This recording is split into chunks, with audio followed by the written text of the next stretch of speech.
on, let's go the second mile. Today, Paul is talking to Timothy in 1 Timothy 4:12, and he says, don't let people look down on you because you're young.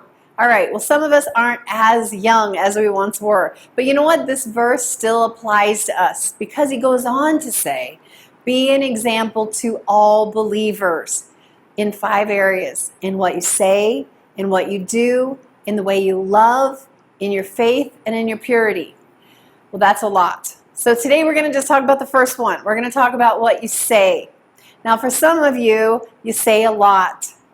And the more we say, the more chance we have of getting ourselves in trouble. Ecclesiastes 5 says, don't be harsh and don't be rash with your words.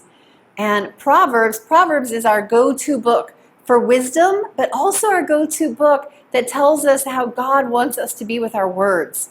Okay, Proverbs 10:19, it says, in the abundance of words, sin abounds, but he who restrains his lips is wise. Well, I used to have an excuse for that, and that was just to say, well, I just need to share all my feelings. I just wanted them to know how I feel. But you know what? Proverbs 29:11 says, a fool vents all his feelings, but a wise man holds them back. And that doesn't mean you should never share how you feel, but we can't use that as an excuse to just blast people with our words and be hurtful.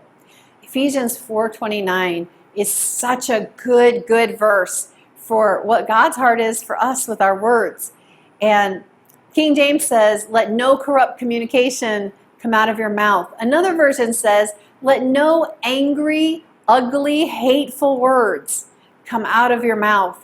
Wow, no ugly, hateful words, but let every word be a beautiful gift that encourages others.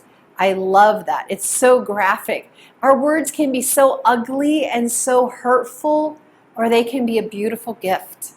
And I know that that's what my heart is. In Proverbs 31, it says that she opens her mouth in wisdom, and on her tongue is the law of kindness. So, as we go the second mile, what are we going to do? We're going to make sure that every word out of our mouth is a beautiful gift, not just to the people who we love. It's so easy to have kindness for people who are kind to us. And it's so easy to have ugly and hateful words for people who hurt our feelings.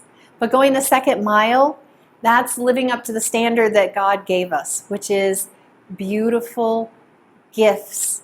Every word, let every word be a beautiful gift, and let kindness be on your tongue.